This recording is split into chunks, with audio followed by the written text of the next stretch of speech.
el océano homérico, Nu, Tiamat, y ahora pues estas ideas. Frente a eso, la doctrina de la creación lo que afirma es que no, que el universo es un objeto y que por eso la pregunta por la causa del universo tiene sentido, porque la pregunta por la causa es la pregunta típica que se le ha de hacer a cualquier objeto. Y por eso la cosmología física, al describir el objeto, el cosmos como un objeto físico más, está reforzando en cierto modo la idea sobre la totalidad cósmica que nos está proponiendo la teología. Esto lo podemos ver en un caso muy particular, muy famoso, si nos detenemos un instante en el enfrentamiento intelectual más famoso del siglo pasado entre un pensador ateo y un pensador teísta, que fue el debate sobre la existencia de Dios en 1948 de Frederick Copleston y Bertrand Russell en la BBC. Como es natural, en este debate también se habló del universo y de su posible causa.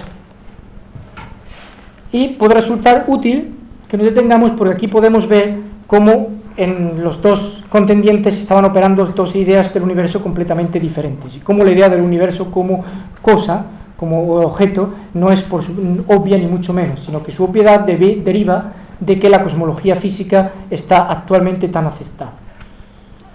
Copleston, en un momento dado del debate, dice así: ¿por qué no presentar la cuestión de la causa de la existencia de todos los objetos particulares? Y Russell le responde: porque no encuentro razón para pensar que la hay. Todo concepto de causa está derivado de nuestra observación de cosas particulares. No encuentro ninguna razón para suponer que el total tenga una causa, cualquiera que sea. A lo que Copleston replicó: bien, no comprendo cómo suprime la legitimidad de preguntar cómo el total o cualquiera de las partes ha adquirido existencia. ¿Por qué algo mejor que nada?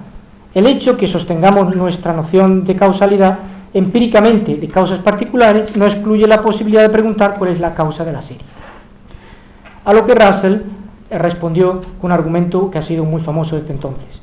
Puedo ilustrar, dice, lo que me parece su falacia por excelencia.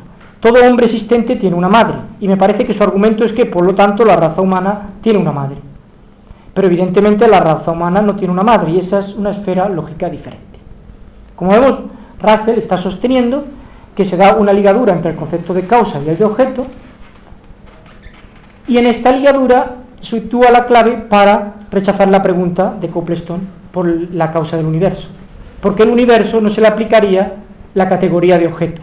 Queda sin determinar qué categoría se le podría aplicar al universo, posiblemente ninguna.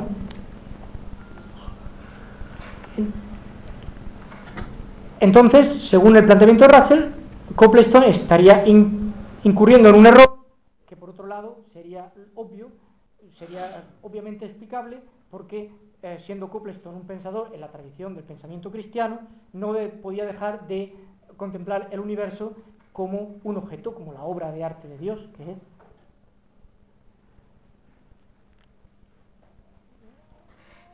Sin embargo, incluso más interesante que esto es darse cuenta de que hay en este debate, en todo este debate, un hueco. Y es que ni Russell ni Copleston acuden a la cosmología física en apoyo de sus planteamientos. Una explicación fácil de esto sería decir, bueno, el debate tuvo lugar en el año 1948 y en aquel momento la cosmología física estaba en mantillas, estaba en sus inicios y tal. Pero a mí me parece que esa explicación es un poco demasiado fácil. Porque lo cierto es que el primer modelo de la cosmología física relativista lo propuso el propio Einstein ya en una fecha como 1917. También es cierto que en los años 20 y en los años 30 se desarrollaron primero los trabajos de Friedman y luego de Lemaitre. Y que ya en el año 1946, año y medio antes del debate, ya había propuesto Gamow el primer artículo revolucionario de lo que sería la teoría del Big Bang. Por eso llama la atención que un autor como Bertrand Russell, que conocía muy bien, pero muy bien la física de su época, y en particular la teoría de la relatividad y todo lo relacionado con la teoría de la relatividad, guardara un absoluto silencio con respecto a la cosmología física. De hecho, lo guardó durante toda su vida. Que Frederick Copleston no tuviera en cuenta los datos científicos, la discusión filosófica en torno al universo no es un dato especialmente relevante, porque los filósofos cercanos al tomismo, y él lo era, no han solido considerar que los movimientos que ocurren en las facultades de ciencias tengan especial relevancia para la filosofía. Pero en cambio el silencio de Russell es muy elocuente. A mi modo de ver, lo que este silencio podría estar sugiriendo es que Russell era perfectamente consciente de que la cosmología física debilitaba su posición.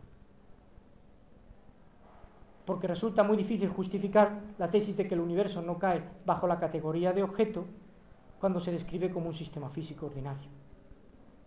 Pero si concediera que el universo cae bajo la categoría de objeto, entonces la pregunta por su causa no solo estaría justificada, sino que sería inevitable. En definitiva, la moraleja que cabe estar en estas reflexiones es que los modelos de la cosmología física, al presentar el universo como un objeto racional, pueden ser empleados de una manera muy sencilla, casi inmediata, como soporte de los argumentos de la teología natural, al menos de los argumentos de lo que se llama el argumento cosmológico. Pero ¿qué pasa con el tercer rasgo? Estaba diciendo que los rasgos del universo como creación son objetualidad, racionalidad y orientación afines. Se puede decir que los modelos de la cosmología física, se puede decir que la cosmología física actual nos presenta el universo con indicios de finalidad. ¿Hay indicios de finalidad en la estructura del cosmos? Pues ciertamente se puede decir que sí.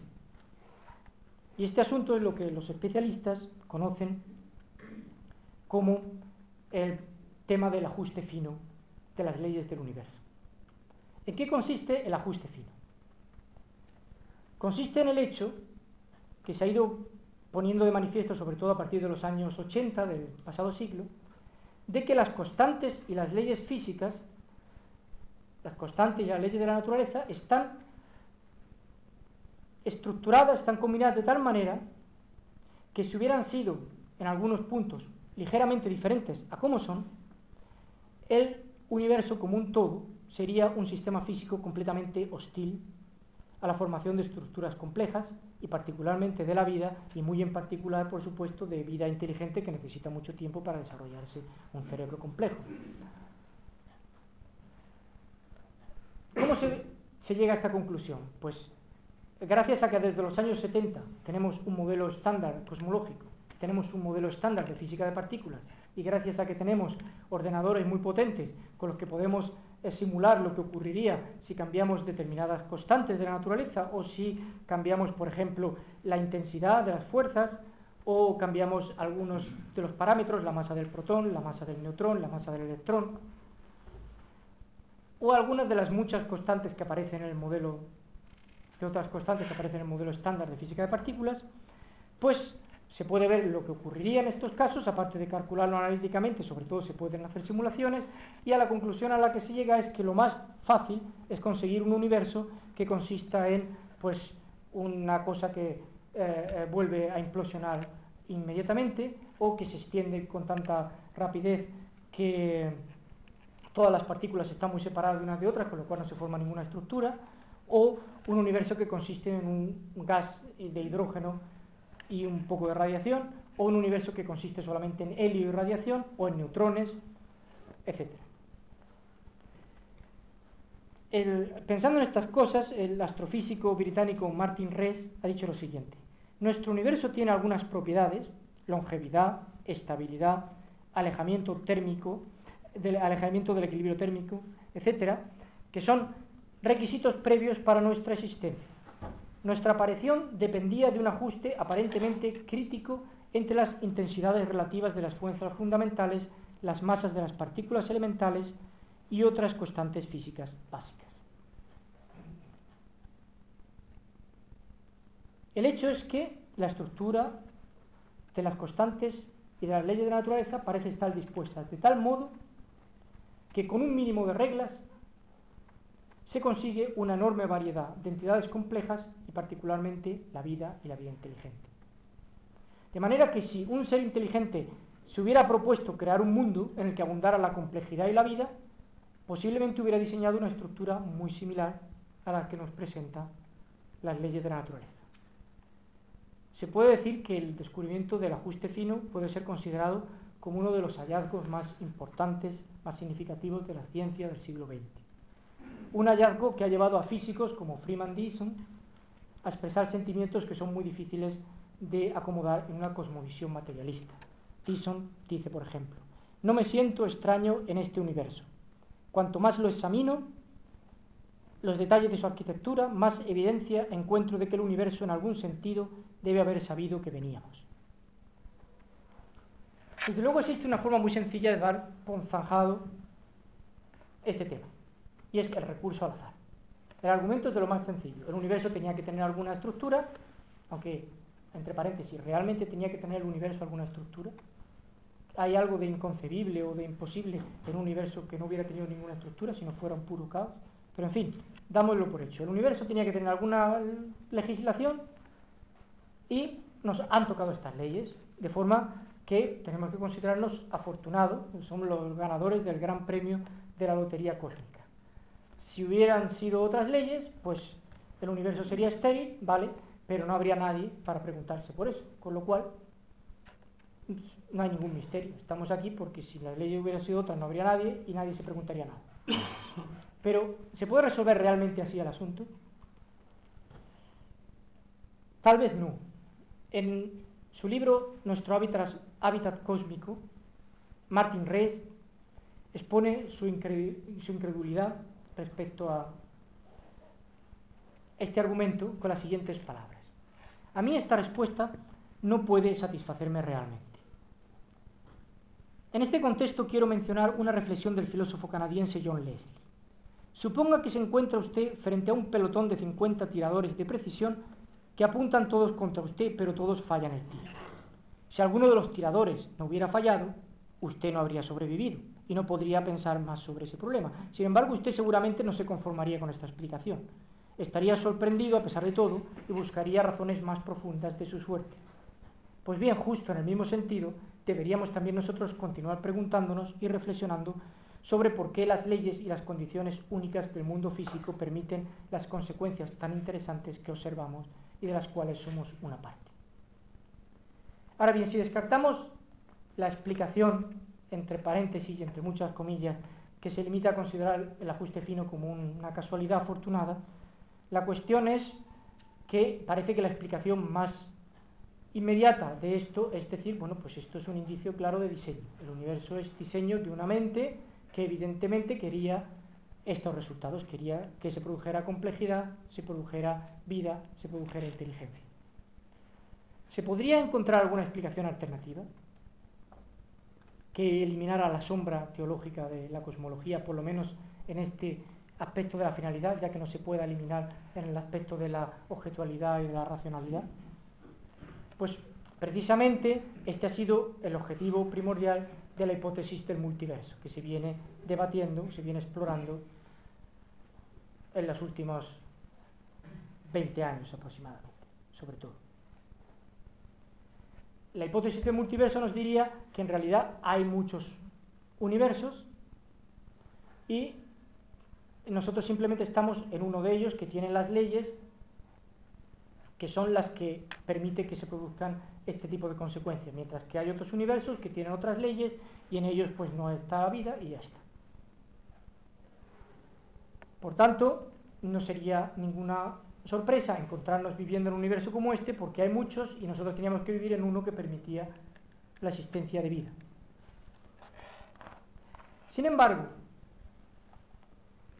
a mi modo de ver, las distintas explicaciones del multiverso tienen siempre un problema para explicar el diseño. Son todas siempre o demasiado pequeñas o demasiado grandes. Todas las variantes del multiverso que se propone. Además, necesariamente tienen que ser o demasiado pequeñas o demasiado grandes para poder explicar realmente las leyes de nuestro mundo. ¿Por qué? La mayor parte, es decir, todas las hipótesis del multiverso que se han propuesto hasta ahora y posiblemente todas las que se puedan proponer menos una, son demasiado pequeñas. ¿Por qué? Porque tenemos que comparar ese conjunto de universos que constituiría un multiverso con el conjunto incomparablemente mayor, infinito, de todas las estructuras matemáticas que podríamos considerar como leyes, legislaciones de un universo. Es decir, si consideramos todos los universos posibles en el sentido de todas las estructuras matemáticas que podrían realizarse, cualquier multiverso que propongamos es un conjunto particular dentro de ese conjunto infinitamente mayor. Y la mayor parte de los conjuntos, que serían los multiversos que podríamos definir allí, son inertes. La mayor parte de las estructuras que uno puede inventar no producen nada interesante. Imagínense un multiverso que consistiera en variaciones posibles de una fuerza única con una sola intensidad.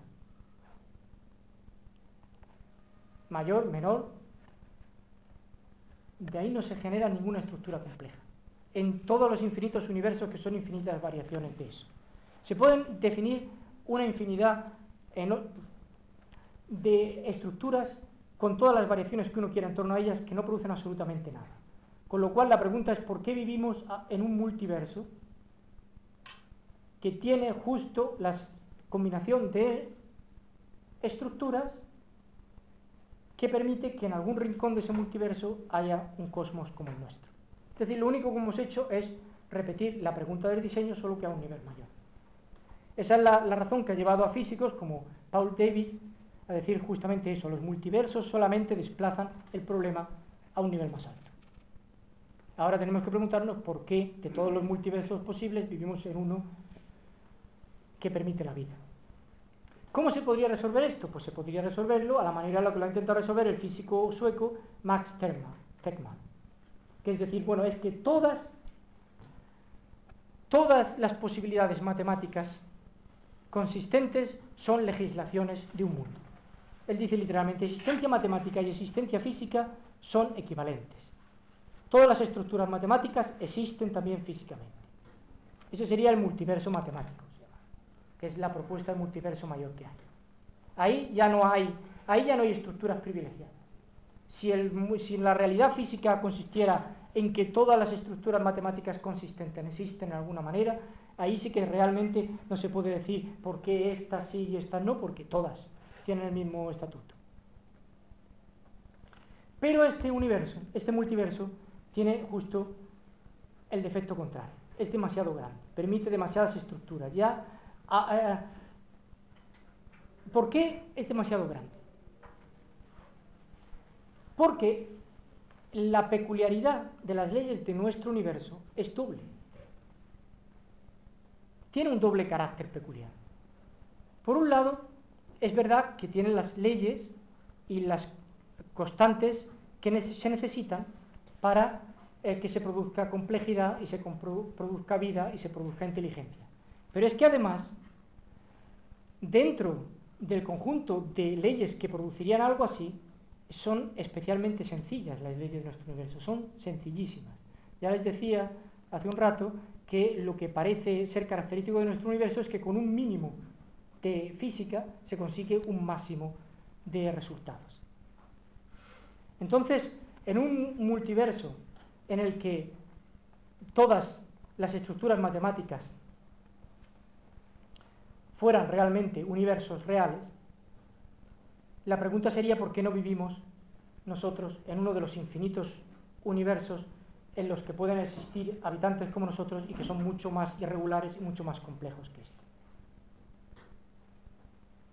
Claro, es difícil saber exactamente cuántos universos son matemáticamente consistentes. La posibilidad extrema sería que todas las cosas que uno pueda pensar sea formulable matemáticamente, que todo lo que que el conjunto de lo imaginable coincida con el conjunto de lo matemáticamente consistente. Entonces sería un milagro cualquier instante que se mantenga la normalidad aquí, porque en un universo como este es infinitamente más probable que ahora empezaran a volar por aquí los objetos y las cosas y pasáramos al caos más irregular, porque cualquier cosa que uno pueda imaginar que pudiera ocurrir aquí dentro de un minuto ocurriría en alguno de esos infinitos universos imaginables. Ahora bien, podría ocurrir que muchas de esas cosas que nosotros imaginamos no fueran matemáticamente consistentes, que lo que nosotros consideramos imaginable, lo que la ciencia ficción puede pensar, o la fantasía más desbordada pueda pensar eso a la hora de intentar formular lo que